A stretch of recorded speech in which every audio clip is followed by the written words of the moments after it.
तो मित्रों, रीट पात्रता परीक्षा में अगला जो नया टॉपिक जोड़ा गया है वो है स्कूलों में पाठ्यक्रम और शिक्षण शास्त्र। यानी स्कूलों में जो पाठ्यक्रम है ना, वो कैसा होना चाहिए, नई शिक्षा नीति इसके बारे में क्या कह रही है। दूसरा, शिक्षण शास्त्र जो है, यानी कि जो पेडागोजी है, किस प्रकार से शिक्षण होना चाहिए। तो नई शिक्षा नीति कह रही है कि अधिगम जो है यानी लर्निंग जो है वो समग्र होनी चाहिए, एकीकृत इंटीग्रेटेड होनी चाहिए, आनंददायी होनी चाहिए और रुचिकर होनी चाहिए। तो आपको थोड़ा सा विश्वास बना रहे आपका कि भाई नया पाठ्यक्रम जुड़ा है, ये 2024 रीट, उसमें यहाँ पे यूनिट आ जाएगी या छठी। यहाँ पे आप देख पा रहे हैं ये का ये टॉपिक है, देखो, स्कूलों में पाठ्यक्रम और शिक्षा शिक्षण शास्त्र। स्कूलों में पाठ्यक्रम और शिक्षण शास्त्र, ये रीट L1 के अगर आप विद्यार्थी है तो भी आपके ये टॉपिक है, देखो, स्कूलों में पाठ्यक्रम और शिक्षण शास्त्र। तो ये सीधा NEP की जो अधिकृत जो PDF है, जो इसका जो अधिकृत जो जारी किया गया डॉक्यूमेंट, उसमें ये चौथा टॉपिक है, स्कूलों में पाठ्यक्रम और शिक्षण शास्त्र। तो सबसे पहला क्वेश्चन यहीं से बन जाए मित्रों कि भाई पाठ्यक्रम कैसा होना चाहिए। तो आनंददायी होना चाहिए, रुचिकर होना चाहिए, एकीकृत होना चाहिए और समग्र होना चाहिए। ये शब्द आप ध्यान में रखें, क्वेश्चन यहाँ से बन सकता है। ठीक है, आगे चलते हैं। दूसरी चीज जो नई डिजाइन की गई है 5-3-3-4 की, इसके बारे में हम पहले जिक्र कर चुके हैं, तो ये भी आपको ध्यान में रखना है। ठीक है, 5-3-3-4 आपको याद आ गया होगा। ये जैसे प्रारंभिक के 3 और पहली दूसरी, ये तीसरी चौथी पांचवी, ये छठी सातवीं आठवीं और ये 9वीं 10वीं 11वीं 12वीं का जो 53-34 का जो नए डिजाइन है, उसमें स्कूल पाठ्यक्रम और शिक्षण शास्त्र को पुनर्गठित किया जाएगा। मैंने यहाँ मुख्य मुख्य चीज़ों को हाईलाइट कर दिया है। आप चाहें तो इसकी PDF की रीडिंग लगा सकते हैं। कुल 50 पेज है और 5 क्वेश्चन आने हैं, तो आप समय दे के ले सकते हैं। फिर आप अगर ये क्लास सुन लेते हैं अच्छे से तो आप यहाँ से कवर हो जाएगा। मैंने मुख्य चीज़ों को हाईलाइट कर दिया है। स्कूली शिक्षा के पाठ्यक्रम और शैक्षणिक ढांचे को पुनर्गठित किया जाएगा। अभी जो पाठ्यक्रम चल रहा है उसे बोलते हैं NCF, नेशनल करिकुलम फ्रेमवर्क 2005। इससे पहले आया था NCF 2003 और उसके बाद में अभी नया आया नहीं है।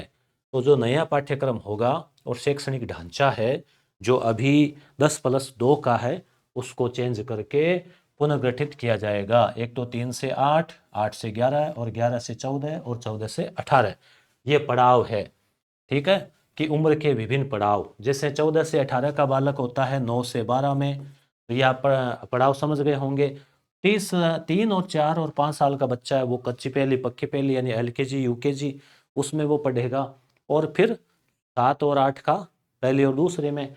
तो ये 5 हो गया ना, यहाँ पे ये हो गया 3, ये हो गया 3 और ये हो गया 4। तो 5-3-3-4 ये फार्मूला। तो यहाँ से भी प्रश्न आ सकता है, उम्र का भी आ सकता है। 5-3-3-4 तो लगभग सब जानते हैं, परंतु उम्र वाले में थोड़ा गच्चा खा सकते हैं, तो आपको ये ध्यान में रखना है कि विभिन्न पड़ावों पर विद्यार्थियों के विकास की अलग अलग अवस्थाओं के मुताबिक उनकी रुचि होती है और विकास की जरूरत होती है। देखो, अलग अलग अवस्था में अलग अलग रुचि होती है और अलग अलग जरूरत होती है। इसीलिए स्कूली शिक्षा के पाठ्यक्रम और शैक्षणिक ढांचे और पाठ्यक्रम रूपरेखा पर एक 5-3-3-4 का फार्मूला डिजाइन किया गया है, जिसके तहत क्रमशः है फाउंडेशनल स्टेज जो है वह 2 भागों में, ये फाउंडेशनल स्टेज है 3 से 8 वाली, उसमें आंगनबाड़ी या प्री स्कूल, आंगनबाड़ी या प्री स्कूल के 3 साल, जैसे 3 साल का नन्हा बालक है तो 4 का होगा, 5 का होगा, 6 का होगा। 3 साल वो आंगनबाड़ी में या प्री स्कूल में बिताएगा। उसके बाद में प्राथमिक स्कूल में कक्षा 1 और 2 में 2 साल, 2 में 2 साल हो गए ना, तो 3 से 8 ये 5 साल का एक ग्रुप हो गया। फिर 3 से 8 वर्ष के बच्चों सहित हो गया ना। फिर प्री परेटरी स्टेज, इससे बोलते हैं प्री परेटरी स्टेज, कक्षा 3 से 5, 8 से 11 के बच्चों सहित। तो ये शब्द भी आप ध्यान रखना, प्री परेटरी, प्री परेटरी, ठीक है। तो ये 3 कक्षा 3 से 5 के लिए है। कक्षा 3 से 5, उम्र क्या है 8 से 11, ठीक है। तो इसे बोलते हैं प्री परेटरी स्टेज। फिर मिडिल स्कूल, मिडिल स्कूल 6 से 8 मिडिल बोलते हैं, वर्तमान में मिडिल ही बोलते हैं। बच्चे हो जाते हैं 11 से 14 के, एक औसत है लगभग 11 से 14। ऐसा नहीं कि मतलब मान लो 14 का 14.5 का हो गया, तो नहीं, ऐसा नहीं है। और सेकेंडरी स्टेज 9 से 12 की, 2 फेज में, यानी पहले फेज में 9 और 10, दूसरे फेज में 11 और 12, 14 से 18 सहित शामिल होगी। 9 से 12 का भी 2 फेज है, यानी 9वीं 10वीं का अलग, 11वीं 12वीं का अलग। तो यहाँ से क्वेश्चन बनेगा, याद रख लेना, ठीक है, क्योंकि इसको मैं काफ़ी बार पढ़ा चुका हूँ। मैं सोच रहा हूँ इसको और क्या रिवीजन कराऊँ, अभी याद आपको रखना है। 4.2 इस प्रकार के आपके 4.48 तक है, आप चिंता मत करना, ये थोड़ा सा बड़ा टॉपिक है। तो फाउंडेशनल स्टेज में 5 वर्षीय, फाउंडेशनल हो गया ना, शुरुआत वाला। फाउंडेशन का मतलब होता है नींव, मकान बनाते हैं फाउंडेशन भरते हैं ना, तो ऐसे बच्चे की नींव है 3 से 8 की। उसमें जो 5 साल का एज है, तो वो बहुत लचीला, बहुस्तरीय खेल गतिविधि आधारित अध्ययन और ACCE के पाठ्यक्रम और शिक्षण शास्त्र शामिल होंगे। ये पैरा 1.2 में उल्लेखित है। प्री परेटरी स्टेज 3 वर्ष की होगी, ठीक है। प्री परेटरी कौन सी होगी, उसके बाद वाली, यानी कक्षा 3, 4 और 5 वाली। देखो, कक्षा 3, 4 और 5 वाली, ठीक है। कक्षा 3 से 5, और आयु वर्ग क्या हो गया, आयु वर्ग आप और जोड़ दो, यहाँ पे आप जोड़ दो 5 इधर जोड़ दो, और 5 3 इधर जोड़ दो, 11, 8 से 11 होगी शायद आयु वर्ग, है ना। 8 से 11 ही है क्या, तो 8 से 11 वर्ष है ना। ठीक है। जो फाउंडेशनल स्टेज की खेल खोज गतिविधि आधारित शिक्षण शास्त्रीय शैली होगी, यानी जो छोटे बच्चे हैं ना, उनके लिए खेल आधारित, खेल और खोज आधारित गतिविधि होगी, शिक्षण को शामिल किया जाएगा। और इस प्रकार ज़्यादा औपचारिक लेकिन संवादात्मक कक्षा से लेके जरिए अध्ययन अध्यापन की ओर बढ़ेगी, जिसमें पढ़ना लिखना बोलना, यही होता है ना छोटे बच्चों के लिए। शारीरिक शिक्षा हो गई, उनको नाखून वगैरह काटने का बताते हैं और करते हैं, ठीक है। कला है, भाषा है, विज्ञान है, ये सब चीज़ें इसमें हो गई, गणित है, ये सब शामिल किया जाएगा। मिडिल स्टेज में भी 3 वर्ष की शिक्षा होगी, जिसमें विषय विशेषज्ञ शिक्षकों द्वारा विषय की अमूर्त अवधारणाओं। मिडिल स्टेज कौन सा हो गया, 6, 7, 8 वाला, तो उसमें विषय विशेषज्ञ शिक्षक होते हैं। आप L2 में आपने देखा होगा कि अलग सब्जेक्ट की वैकेंसी आती है। तो अमूर्त अवधारणाओं पर काम शुरू होगा, जिसके लिए विद्यार्थियों की पर्याप्त तैयारी हो चुकी है। तो अमूर्त अवधारणाओं पर कब काम शुरू होगा, मिडिल स्टेज पर होगा। अमूर्त का मतलब, जैसे मान लो जो चीज़ें सामने नहीं है उनके बारे में भी सोच सकें। और यह कार्य विज्ञान, गणित, कला, खेल, सामाजिक, मानविकी और व्यावसायिक विषयों में होंगे। व्यावसायिक विषय कौन से होते हैं, जिनमें कोई व्यवसाय सीखता है बालक, ठीक है। हर विषय में अनुभव आधारित शिक्षण और विषय विशेषज्ञों के आ जाने के बावजूद विषयों के बीच परस्पर संबंध देखने को प्रोत्साहित किया जाएगा। हाई स्कूल, अब हाई स्कूल आ गई ना, इसके भी 2 स्टेज है, 9, 10 और 11, 12। या सेकेंडरी स्टेज में 4 साल के, 4 साल का हो गया ना, बहु विषयक अध्ययन शामिल होंगे, जो इस स्टेज एवं विषय उन्मुख शिक्षाकर्मी और शिक्षण शास्त्रीय शैली पर आधारित होंगे, लेकिन अधिक गहराई, अधिक आलोचनात्मक सोच। अब यहाँ क्या होगा, थोड़ा सा गहराई बढ़ जाएगी, आलोचनात्मक सोच भी होगी, नजरिया, पक्ष और विपक्ष का तर्क आदि। जीवन आकांक्षाओं पर अधिक ध्यान और विद्यार्थियों द्वारा विषयों के चुनाव को लेकर अधिक लचीलेपन के साथ होंगे। अब क्या होता है कि 11वीं क्लास में विषय चुनने की दिक्कत आती है। जैसे किसी बालक को 11वीं में मान लो उसको एक तरफ चित्रकला पसंद है, एक तरफ वो मैथ लेना चाहता है, या वो बायो पढ़ रहा है और साथ में वो फिर मान लो भूगोल भी लेना चाहता है, तो ये अभी नहीं है आज़ादी। अब यहाँ ये आज़ादी रहेगी, बहुत अच्छी बात है। विशेष रूप से यदि किसी की इच्छा हो तो ग्रेड 10 के बाद व्यावसायिक या किसी विशेषज्ञता प्राप्त स्कूल में ग्रेड 11-12 में अन्य कोर्स के चुनाव के विकल्प लगातार विद्यार्थियों के लिए बने रहेंगे। अभी तो क्या होता है, साइंस ले ली या फिर आर्ट ले ली या फिर कॉमर्स ले ली, तो एक लाइन उसकी पड़ जाती है। फिर आगे जाके वो कहीं एमए वगैरह करता है वापस साइंस वाला, या फिर आर्ट वाला तो फिर वापस साइंस का कोई ले नहीं सकता सब्जेक्ट, तो ये आज़ादी रहेगी। उपरोक्त चरण विशुद्ध रूप से पाठ्यक्रमणीय और शैक्षणिक है, जिन्हें कुछ इस तरह डिजाइन किया गया है ताकि बच्चों का संज्ञानात्मक विकास हो सके, उनका नॉलेज फैक्ट विद्यार्थियों का सीखना हो सके। ये चरण राष्ट्रीय और राज्य शिक्षा क्रमों और सीखने सिखाने की रणनीतियों के विकास को मार्गदर्शन देने में मदद करेंगे, लेकिन इनका प्रभाव भौतिक अवसंरचना पर नहीं पड़ेगा। यानी भौतिक अवसंरचना पर इनका प्रभाव नहीं पड़ेगा। इसका मतलब क्या हुआ कि भी जो भी ढांचा है भौतिक, भी बिल्डिंग हुई कोई और हुई, उस पर नहीं पड़ेगा मार्गदर्शन इसका। यानी इसमें ऐसा नहीं कि उनको कोई ज़्यादा बोझ पड़ेगा। ठीक है। अब है विद्यार्थियों का समग्र विकास।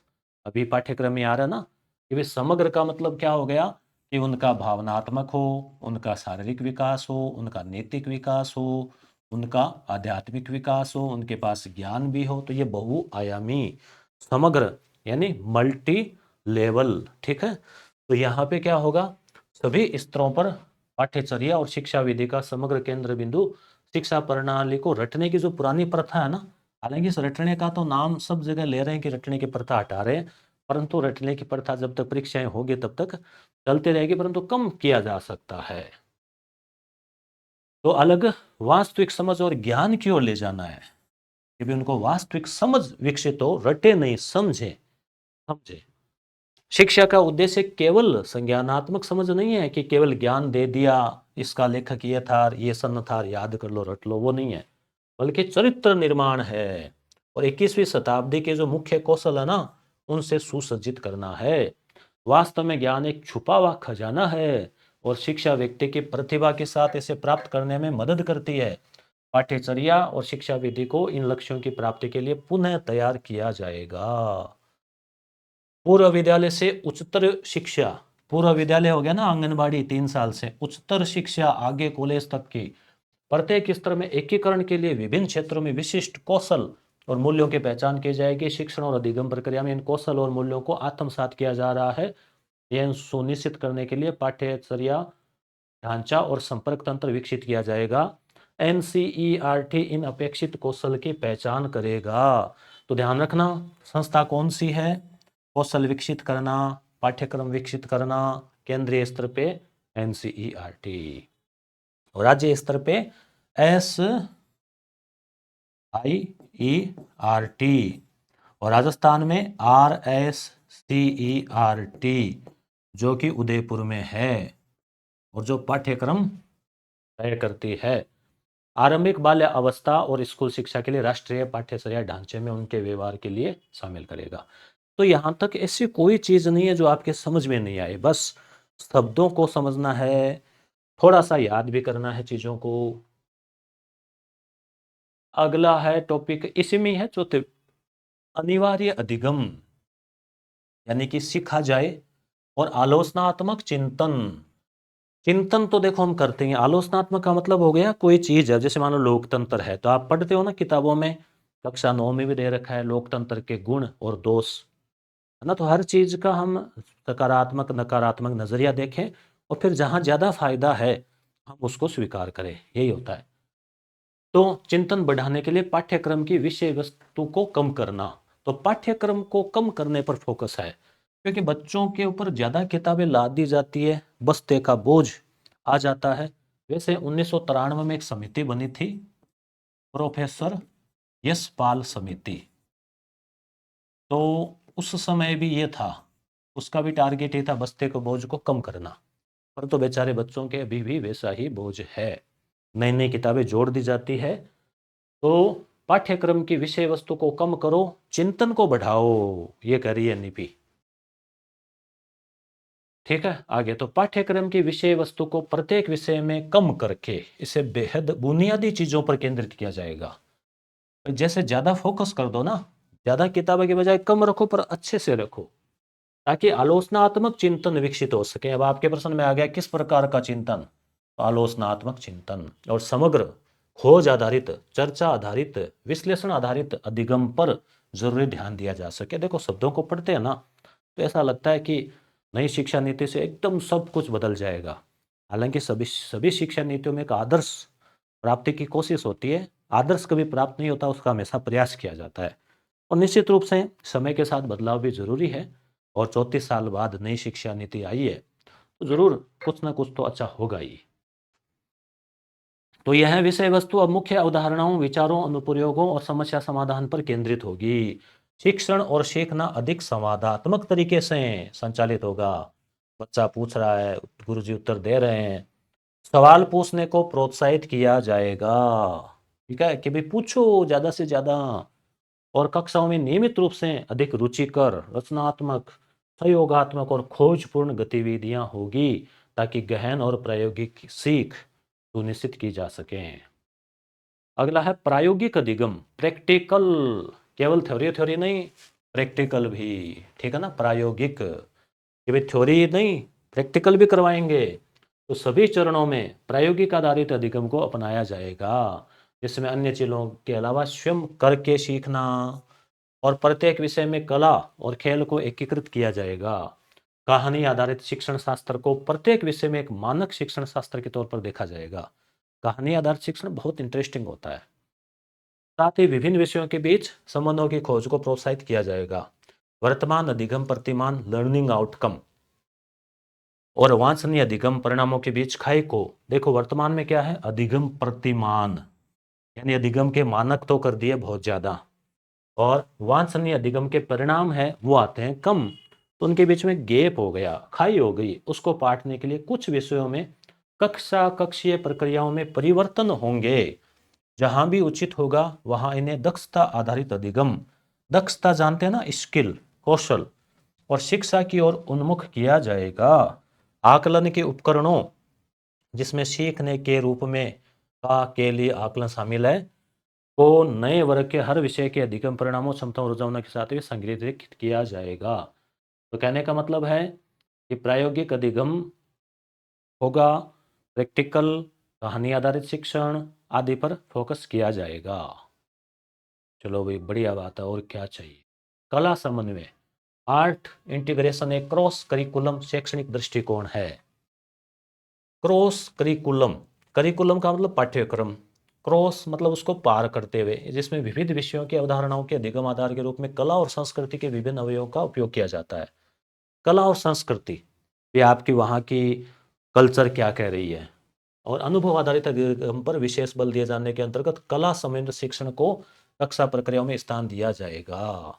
वे भी ध्यान रखना, कला समन्वित शिक्षण यानी साथ में कला को जोड़ के, कला को जोड़ा जाए, चाहे विज्ञान ही पढ़ा रहा हो, जिससे न सिर्फ कक्षा ज्यादा आनंदपूर्ण बनेगी। मान लो विज्ञान पढ़ा रहे हैं, कला कैसे जोड़ दी, मान लो गुरुजी ने बहुत अच्छा चार्ट बनाया, अच्छा चित्र बनाया, चार्ट का प्रयोग किया, मॉडल का प्रयोग किया, जिससे न सिर्फ कक्षा बल्कि भारतीय कला और संस्कृति के शिक्षण में समावेश है, भारतीयता में भी बच्चों का परिचय हो जाएगा।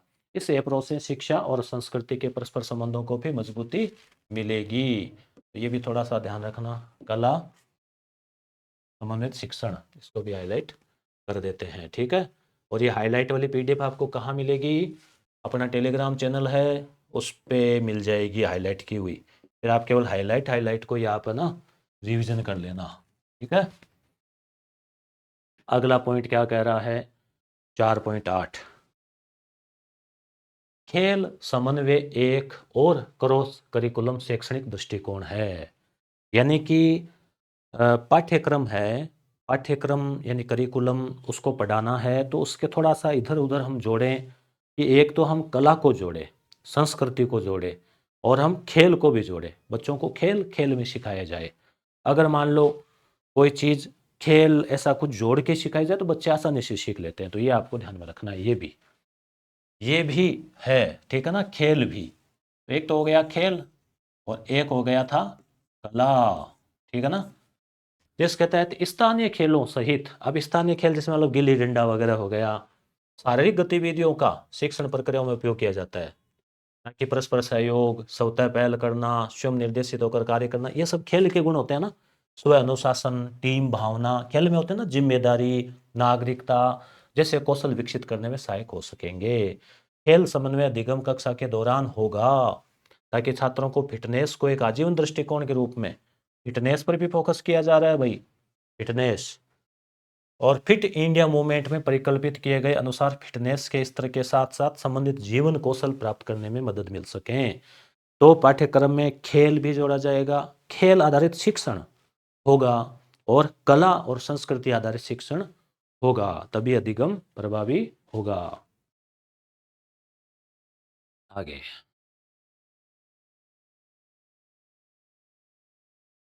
तो खेलों में समन्वय की आवश्यकता को पहले ही पहचाना जा चुका है, क्योंकि इससे बच्चों के शारीरिक और मनोवैज्ञानिक कल्याण के माध्यम से सर्वांगीण विकास होता है। भाई खेल है ना, खेल कभी नुकसान नहीं करते। हम कहते हैं खेलोगे खराब हो जाओगे, नहीं। एक पहले कहावत है ना कि पढ़ोगे लिखोगे बनोगे नवाब, खेलोगे कूदोगे होगे खराब, ऐसे कई कहते थे। ऐसा नहीं है। आज आप देखो खेल कूद से कितना नाम और दाम, यश और मेडल प्राप्त किए जा सकते हैं। हालांकि नौकरी आधारित तो नहीं है खेल, फिर भी खेल से भी नौकरियां मिलती है। और जरूरी नहीं कि हम खेल में आप जाके मेडल ही लाओ। खेल को अगर जोड़े जीवन में तो ये गुण आते हैं, सर्वांगीण विकास होता है, शारीरिक मानसिक आध्यात्मिक अनुशासन की भावना, टीम भावना, जीतने की भावना, हार को पचाने की क्षमता, ऐसे बहुत सारे गुण विकसित होते हैं। और संज्ञानात्मक क्षमताएं भी बढ़ती है, मतलब माइंड भी बढ़ता है, मेमोरी भी बढ़ती है खेलने से, क्योंकि शरीर फिट तो माइंड फिट। इस प्रकार से कोर्स चुनाव के विकल्पों में लचीलेपन के माध्यम से छात्रों को सशक्त बनाना। अगला टॉपिक हेडलाइन है उसी में कि भाई कोर्स का जो चुनाव है ना, जो कक्षा 11 में बच्चों के बहुत दिक्कत आती है कि क्या चुने, उसमें लचीलापन आ जाएगा। अब ऐसी चिंता नहीं है कि आर्ट ले ली तो साइंस आप देख ही नहीं पाओगे, साइंस ले ली तो आर्ट का सब्जेक्ट आप देख ही नहीं पाओगे, ऐसा नहीं है। एक बार मोदी जी ने कहा था कि एक ऐसे पाइपलाइन में आप घुस जाते हैं जिसका फिर आगे आप बीच में चेंज नहीं कर सकते, ये भी सिस्टम है। अब इसको चेंज किया गया है। अब मान लो हो सकता है आप 11वीं में आपकी रुचि अलग थी और 12वीं में या कॉलेज में जाके रुचि बदल गई, होता है ना ऐसा। तो फिर क्यों नहीं आप सब्जेक्ट को क्यों नहीं बदल सकते, ये भी है। ठीक है, तो विद्यार्थियों को विशेष रूप से माध्यमिक विद्यालय में अध्ययन करने के लिए अधिक लचीलापन और विषयों के चुनाव के विकल्प दिए जाएंगे। इसमें शारीरिक शिक्षा, कला, शिल्प, व्यावसायिक विषय भी शामिल होंगे, ताकि विद्यार्थी अध्ययन और जीवन की योजना के अपने रास्ते तैयार करने के लिए स्वतंत्र हो सके। साल दर साल समग्र विकास होता है। विषय और पाठ्यक्रमों के विस्तृत चुनाव विकल्पों का होना माध्यमिक विद्यालय शिक्षा की नई विशेषता होगी। तो मतलब क्या होगा, चुनाव के बहुत सारे विकल्प रहेंगे, बहुत सारे सब्जेक्ट, एक इधर से ले लो, एक ये ले लो, एक ये ले लो, कोई दिक्कत नहीं। पाठ्यक्रम, अतिरिक्त पाठ्यक्रम या सह पाठ्यक्रम कला, मानविकी और विज्ञान तथा व्यावसायिक, मानविकी आर्ट वाले सब्जेक्ट को ही बोलते हैं, कला वाले ये हिस्ट्री वगैरह। और अकादमिक, अकादमिक क्या होता है, जैसे एकेडमिक अपन करते हैं 10वीं 12वीं कॉलेज, उसे अकादमिक बोलते हैं। व्यवसायिक क्या होता है, जैसे बीएड एक व्यवसायिक पाठ्यक्रम है, पीजीडी सीए एमबीए आदि व्यवसायिक पाठ्यक्रम है। धारा जैसी कोई, अकादमिक धारा जैसी कोई श्रेणियां नहीं होगी। अब ये नहीं होगा आर्ट है साइंस है ना, क्या सब्जेक्ट है, क्या सब्जेक्ट क्या है ये बोलो, तो उसके आधार पे पहचान होगी, मजा आ जाएगा बात का ना। विज्ञान, मानविकी और गणित के अलावा भौतिक शिक्षा, कला और शिल्प और व्यवसायिक कौशल जैसे विषयों को यह विचार करते हुए प्रस्तुत हुए। देखो मैं मेरा खुद का बताऊं, मैं साइंस लेने की मेरी बहुत इच्छा थी, परंतु ले नहीं पाया। 10वीं में परसेंटेज इतने डाउन थे कि उन्होंने, टीचर्स ने भगा दिया कि परसेंटेज देखें 10वीं में आया है साइंस लेने वाला। अब देखो मैंने फिर अपने स्तर पे साइंस पढ़ी। अब वो जब हमने कंपटीशन की तैयारी की, बहुत अच्छे से तैयार किया, प्रतियोगिता दर्पण के अतिरिक्तांक पढ़े, 9वीं 10वीं की किताबें पढ़ी, नोट्स बनाए, आज ठीक ठाक लेवल है। तो ये हुआ ना। और फिर हालांकि 12वीं क्लास में मैंने टॉप भी किया था आर्ट से ही फिर। तो कहने का मतलब क्या हुआ कि अब वो नहीं रहेगा आपके, आपका इच्छा थी आप ले नहीं पाए, लेने नहीं दी। आज भी होता है, कई बच्चे होते हैं साइंस लेने की इच्छा होती है पर पैसे नहीं होते, कोई सब्जेक्ट ले नहीं पाते। अब ये रहेगा, मिक्स रहेगा अब। तो इसमें टाइम तो लगेगा अभी हालांकि। तो विज्ञान, मानविकी और गणित के अलावा भौतिक शिक्षा, कला और शिल्प और व्यवसायिक कौशल जैसे विषयों को यह विचार करते हुए कि उम्र के प्रत्येक पड़ाव पर विद्यार्थियों के लिए क्या रुचिपूर्ण है। मान लो 11वीं में होम साइंस में इंटरेस्ट था, पढ़ ली कि नहीं अब इसमें नहीं है, आगे दूसरे देखेंगे।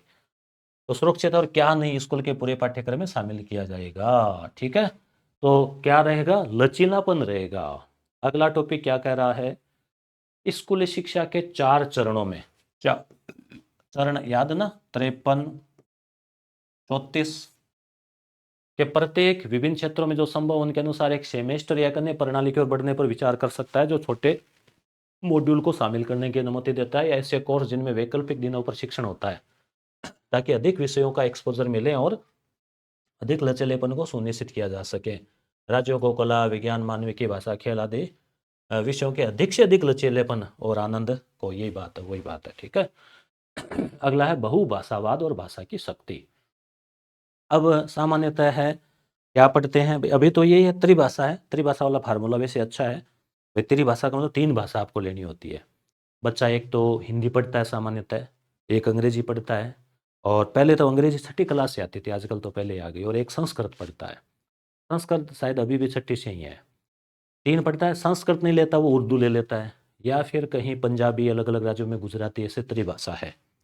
तो त्रिभाषा वाला फार्मूला तो रहेगा, परंतु बहुभाषा यानी और भी भाषाएं वो जाने, जो 22 भाषाएं पढ़े नहीं, रटे नहीं, उनके टेस्ट नहीं हो, परंतु अगर इंटरेस्ट है ना, जैसे आपको मान लो थोड़ा सा इंटरेस्ट है, मैंने बोला केम 6, तो आपको बड़ा मजा आता है, अच्छा लगता है कि अरे गुजराती 2-4 लाइन तो अपन बोले, थोड़ा बहुत तो अपने को नॉलेज हो, थोड़ी सी पंजाबी, साढ़े की गल है, तुसी की हाल है पाजी, तो अच्छा लगता ना ऐसे।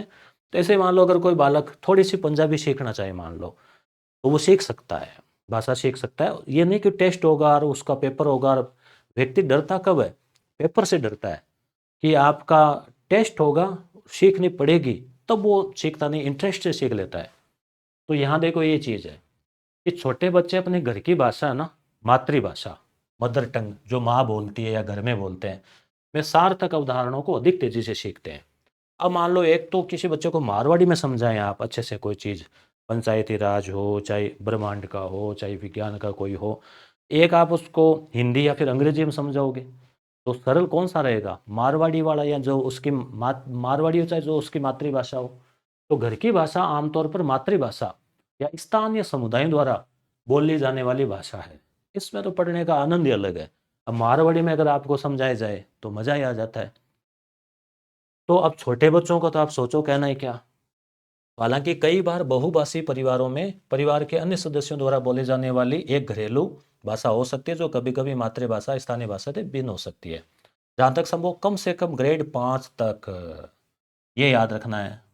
मैं तो आपको जहाँ प्रश्न बन रहा है ना, वहाँ से हाईलाइट कर रहा हूँ, रेड कलर से मार्क कर रहा हूँ। लेकिन बेहतर यह होगा कि ग्रेड 8 और उससे आगे भी हो, कि कम से कम 5वीं प्राइमरी तो मातृ में पढ़ाओ। गुजरात में है तो गुजराती में, पंजाब में तो पंजाबी में, राजस्थान में तो मारवाड़ी में, ठकाठक, है ना। और 8वीं तक भी, कि 8वीं तक भी चलने दो, ठीक है, 8 और उससे भी आगे तक भी हो, शिक्षा का माध्यम घर की भाषा, मातृभाषा, स्थानीय भाषा, क्षेत्रीय भाषा होगी। ये देखो ना, हालांकि आरटी में भी कहा गया है, परंतु एनईपी भी कह रही है, और अब इसको तवज्जो मिलेगा। अब आप सोचो मेडिकल की पढ़ाई हिंदी में होने लग गई है, जोधपुर एम्स में किताबें आ गई है। तो शिक्षा का माध्यम घर की भाषा, मातृभाषा होनी चाहिए, 5वीं तक तो कम से कम। इसके बाद घर स्थानीय भाषा को जहां भी संभव भाषा के रूप में पढ़ाया जाता रहेगा। सार्वजनिक और निजी दोनों तरह के स्कूल इसकी अनुपालना करेंगे। विज्ञान सहित सभी विषयों में उच्चतर गुणवत्ता वाली पाठ्य पुस्तकों को घरेलू मातृभाषाओं में उपलब्ध कराया जाएगा। अब विज्ञान को, अगर मान लो विज्ञान मारवाड़ी में आए, कितना मजा आ जाए, है ना। अब जैसे मान लो एक तो रुधिर, है ना, और एक अंग्रेजी में ब्लड, और एक मारवाड़ी में क्या होगा, लोई, तो आराम से बच्चा समझ जाएगा, है ना। तो विज्ञान सहित विषयों में उच्चतर गुणवत्ता वाले पाठ्य पुस्तकों को भी घरेलू भाषाओं में, मातृभाषाओं में उपलब्ध कराया जाएगा। यह सुनिश्चित करने के लिए सभी प्रयास जल्दी किए जाएंगे कि बच्चे द्वारा बोली जाने वाली भाषा और शिक्षण के माध्यम से भी यदि कोई अंतराल मौजूद हो तो उसे समाप्त किया जा सके। कि बच्चा बोल रहा है अलग और भाषा पढ़ाई जा रही है उसको अलग, यानी अलग भाषा में उसको पढ़ाया जा रहा है, गलत है ये। तो ऐसे मामलों में जहाँ तक घर की भाषा की पाठ्य सामग्री उपलब्ध नहीं है, शिक्षकों और छात्रों के बीच संवाद की भाषा भी जहाँ संभव हो घर की भाषा बनी रहेगी। पाठ्य सामग्री नहीं है ना, तो गुरुजी और बच्चे आपस में घर की भाषा में। अब जैसे मेरी पोस्टिंग पहले बाड़मेर थी, तो वहाँ बच्चे मेरी वाली जो भाषा क्षेत्रीय वो समझ कम पाते थे। हालांकि कुछ बच्चे समझ लेते थे, वहाँ कुछ बच्चे सिंधी बोलते थे तो उनकी मैं नहीं समझ पाता था, तो हिंदी माध्यम था। अब जहाँ अभी मैं नज़दीक हूँ, जहाँ वहाँ आराम से मैं अगर मारवाड़ी में भी कोई कठिन चीज़ उनको समझाऊँ, है ना, जैसे 18 सन की क्रांति या कोई कुछ बता रहा हूँ, उनको और ही आनंद आता है पढ़ने का। पहले मारवाड़ी में, फिर कुछ चीज़ें हिंदी में। तो शिक्षकों को ये रहेगा, मातृभाषा, घर की भाषा, मातृभाषा शिक्षा के माध्यम से भिन्न है। तो अब देखो यहाँ क्या लिखा है कि शिक्षकों को उन छात्रों के साथ जिनके घर की भाषा, मातृभाषा शिक्षा के माध्यम से भिन्न है, द्विभाषी शिक्षण अधिगम सामग्री सहित द्विभाषी अप्रोच का उपयोग करने के लिए प्रोत्साहित किया जाएगा। कि भाई जैसे मान लो आपकी भाषा, बच्चों की भाषा भिन्न है या सामग्री अलग है, तो फिर दो भाषा काम में ले लो कि भाई हिंदी और स्थानीय। सभी भाषाओं को सभी छात्रों को उच्चतर गुणवत्ता के साथ पढ़ाया जाएगा। एक भाषा को अच्छी तरह से सिखाने और सीखने के लिए इसी शिक्षा का माध्यम होने की आवश्यकता नहीं है। भाई भाषा को सीखनी है, सिखानी है। अब कई बार आप देखते हैं ना, कोई जाता है बाहर और वो अंग्रेजी सीख आता है, इटली जाता है इटली सीख आ जाता है, साउथ में जाता है अंग्रेजी सीख लेता है।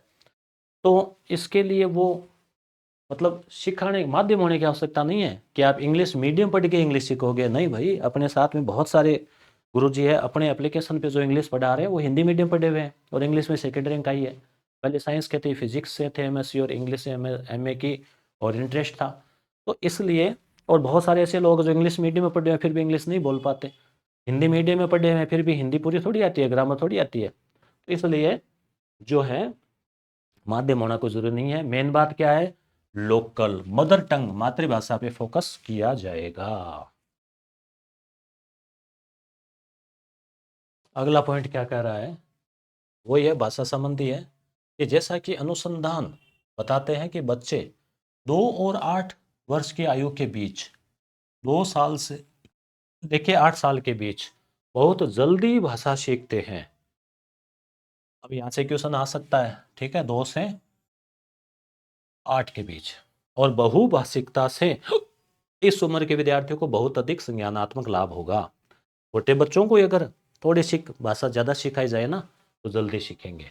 फाउंडेशनल स्टेज वही 5 वाला वो 3 से 8 उम्र की शुरुआत, और इसके बाद से बच्चों को विभिन्न भाषाओं में लेकिन मातृभाषा पर विशेष जोर देते हुए, एक तो मातृभाषा, साथ साथ में उसको कोई हिंदी अंग्रेजी या जिसमें भी उसका इंटरेस्ट हो या जो उस क्षेत्र में चल रही हो, कन्नड़ तमिल जो भी, एक्सपोजर दिए जाएंगे।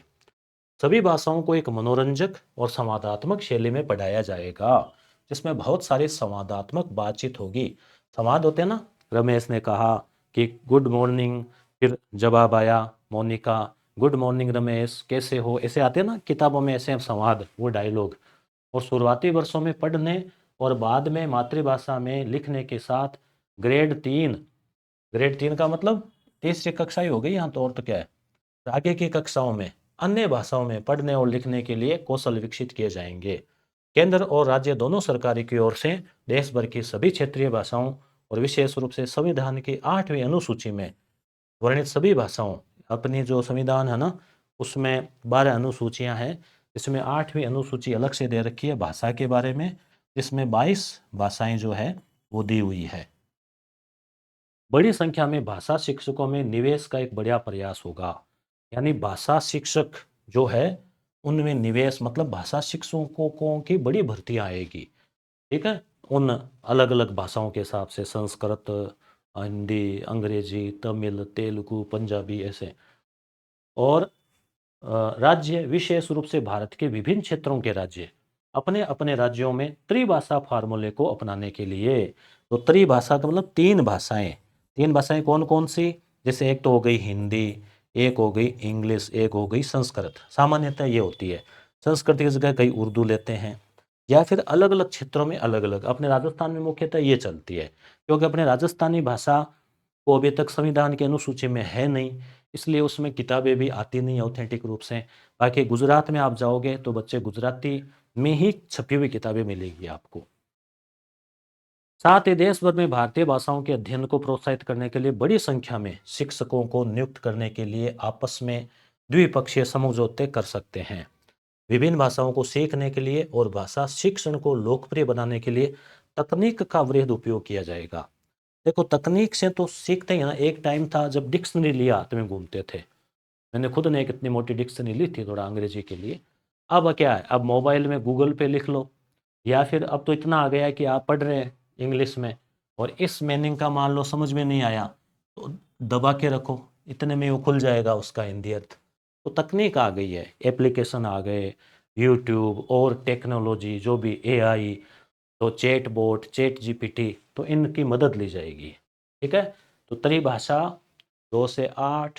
ठीक है, और भाषा को आसानी से सिखाना है। अगली बात, संवैधानिक प्रावधानों। संविधान में क्या लिखा हुआ है, लोग, क्षेत्र और संघ की आकांक्षाओं और बहुभाषावाद। क्योंकि देखो भारत में तो विविधतापूर्ण संस्कृति है ना, विविधता में एकता है। तो अपने बहुत सारी भाषाएं, 22 तो संविधान में, और वैसे तो अपने राजस्थान में तो कहते हैं ना कि 8 कोस पे वाणी, 3 कोस पे पानी, ऐसा कुछ बदलती है। और राष्ट्रीय एकता को बढ़ावा देने की जरूरत का ध्यान रखते हुए त्रिभाषा फार्मूले को लागू किया जाना जारी रहेगा।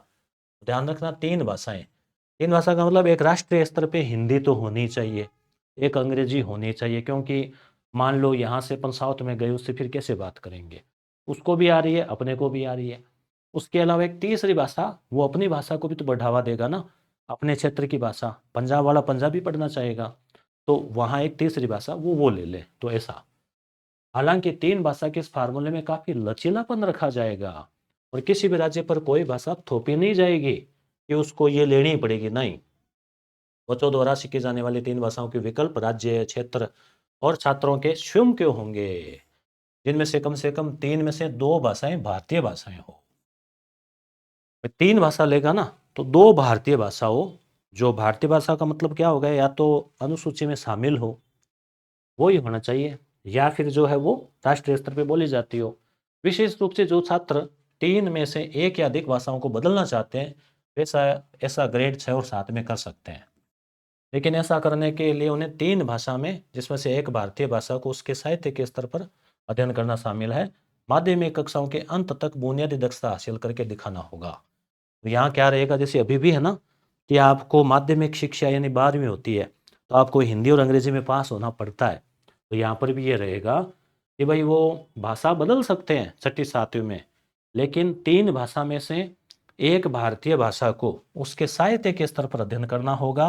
जैसे अभी मान लो आप हिंदी पढ़ते हैं, अंग्रेजी पढ़ते हैं, तो उसका कुछ साहित्य भी पढ़ते हैं, और उसमें बुनियादी दक्षता की भी मिनिमम पास मार्किंग या कोई ग्रेडिंग वो लानी पड़ेगी, तभी हम मानेंगे कि उसको ये भाषा आ रही है। इस संबंध में उच्चतर गुणवत्ता वाली विज्ञान और गणित में द्विभाषी पुस्तकों, ठीक है ना, और शिक्षण अधिगम सामग्री को तैयार करने के सभी प्रयास किए जाएंगे, ताकि विद्यार्थी दोनों विषयों पर सोचने और बोलने के लिए अपने घर की भाषा, मातृभाषा और अंग्रेजी दोनों में सक्षम हो सकें। तो घर की भाषा भी जान सकें और अंग्रेजी में भी, क्योंकि बहुत सारी किताबें क्या है, अंग्रेजी में बहुत अच्छा अच्छा साहित्य जो है, अब वो बाकी भाषाओं में नहीं है, तो उनको क्या है, लोकल भाषाओं में भी ट्रांसलेट किया जाएगा। नेक्स्ट टॉपिक क्या कर रहा है, दुनिया भर के कई विकसित देशों में देखने को मिलता है कि अपनी भाषा, संस्कृति और परंपराओं में शिक्षित होना कोई बाधा नहीं है। जैसे अपने क्या है, अंग्रेजी नहीं आ रही है इसका मतलब कुछ नहीं है, जबकि चाइना वालों को आ ही नहीं रही अंग्रेजी, फ्रांस वालों को आ ही नहीं रही, जापान वालों को आ ही नहीं रही, वो तो इतने बने हुए हैं।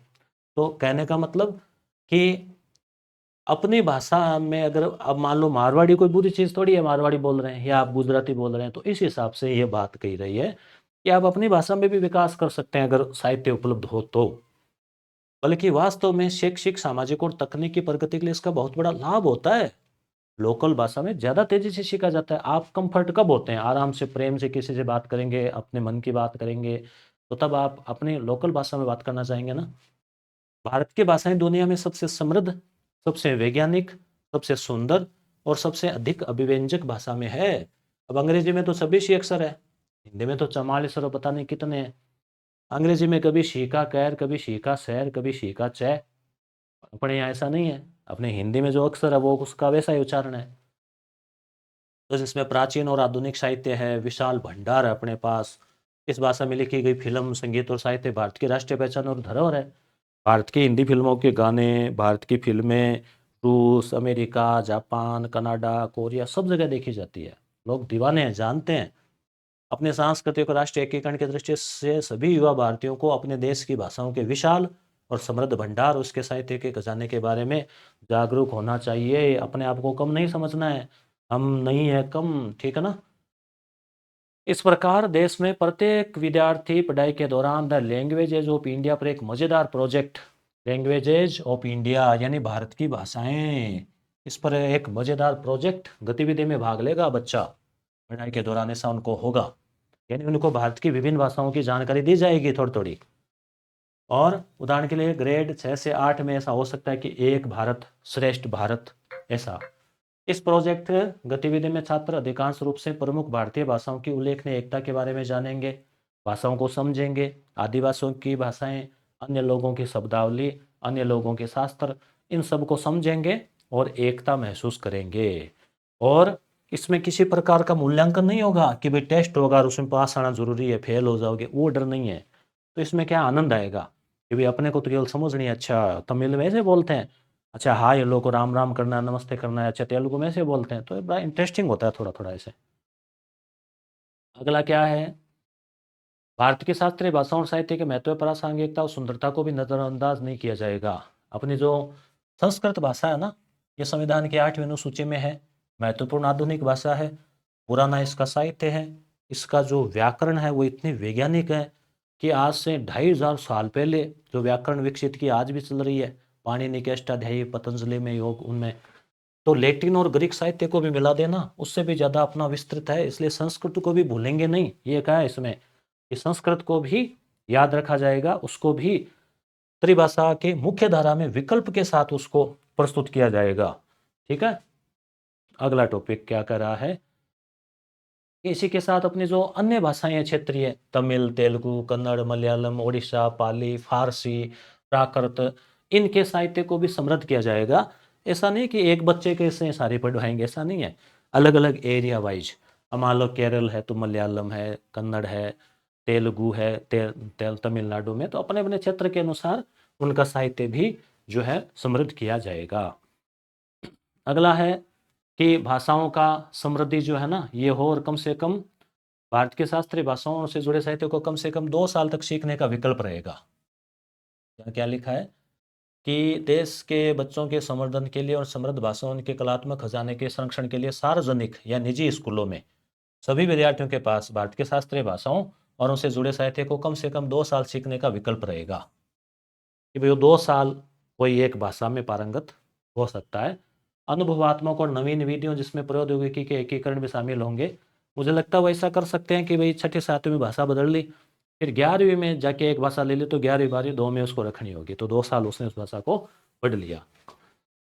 6 से 12 के विद्यार्थी इन्हें सीख पाएंगे, मिडिल से सेकेंडरी तक, और यहाँ तक इसके आगे भी इसका अध्ययन करते रहना रहेगा, कि आगे भी पढ़ना चाहे पढ़ लो।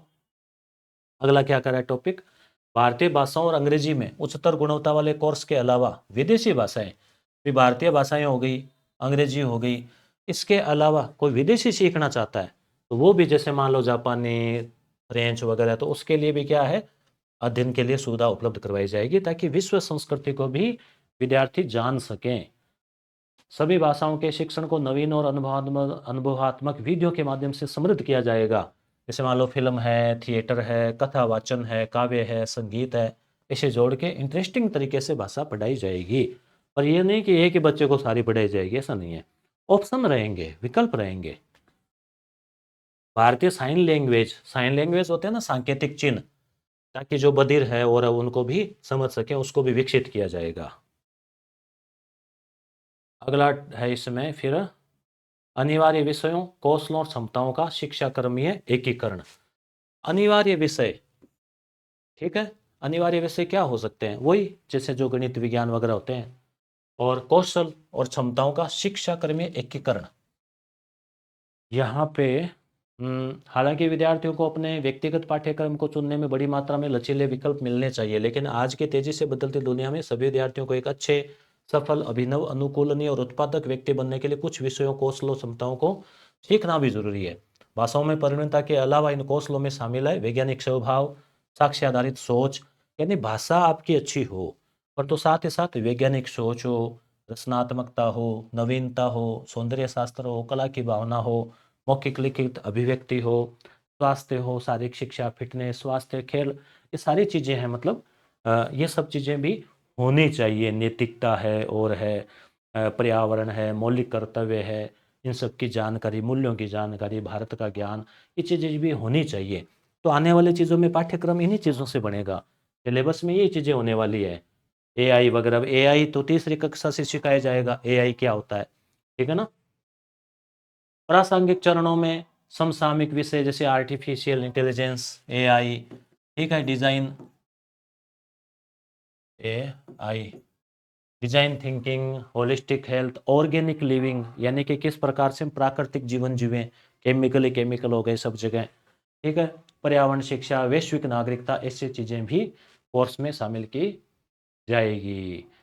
और मशीन लर्निंग, डेटा साइंस, जो नए उभर रहे हैं ना फील्ड, उनको पढ़ाया जाएगा। ये चीज़ें शामिल रहेगी आने वाले टाइम में। देखो यहाँ भी है, देखो साथ ही जैसे स्कूल के अवधि में विभिन्न तरीके पहेलियाँ, गेम का नियमित उपयोग होगा, गणितीय सोच आनंददायी होगी इस प्रकार से।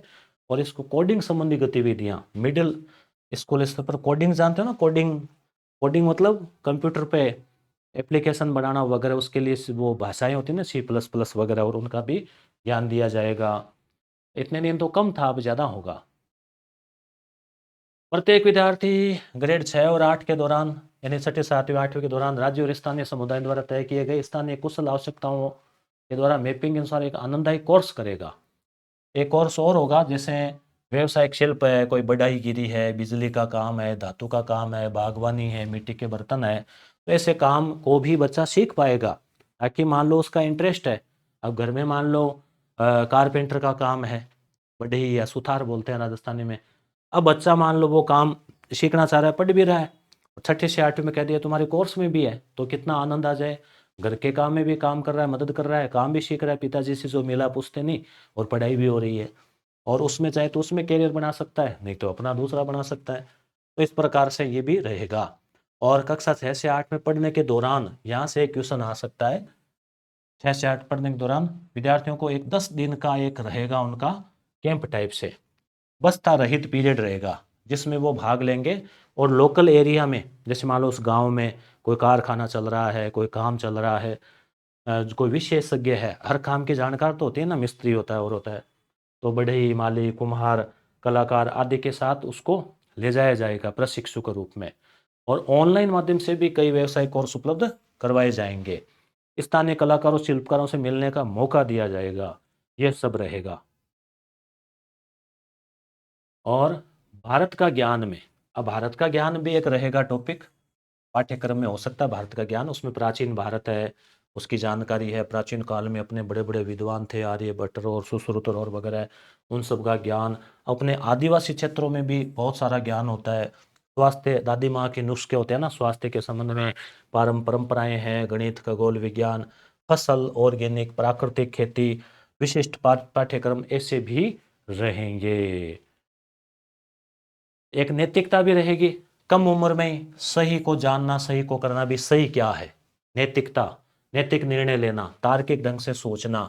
अब इसके लिए जैसे मान लो धोखाधड़ी, हिंसा, साहित्यिक चोरी, इन सब से बचना, सहिष्णुता, समानता, सहानुभूति आदि रखना, नैतिक निर्णय लेना, मानवीय और संवैधानिक, संवैधानिक मूल्य, मानवीय मूल्य क्या होते हैं भाई, वही दया, भलाई, परोपकार, सेवा, अहिंसा, निष्काम कर्म, ये। और संवैधानिक मूल्य क्या होते हैं, संविधान में है ना, लोकतांत्रिक दृष्टिकोण, अखंडता, एकता, न्याय, स्वतंत्रता, समानता, बंधुत्व है। तो ऐसे मूल्यों को विकसित किया जाएगा। और पंचतंत्र की कहानियां, जातक कथाएं, हितोपदेश, अन्य मजेदार दंत कथाएं, इनको भी, इनके माध्यम से भी नैतिक शिक्षा देने का प्रयास किया जाएगा। आजकल क्या है, स्वास्थ्य शिक्षा, नैतिक शिक्षा, इनके पीरियड तो आते हैं, परंतु वो केवल कागजों में आते हैं, कोई इनका कोई ज़्यादा किताबें और बच्चे पढ़ते नहीं है, जबकि नैतिक शिक्षा भी जरूरी है।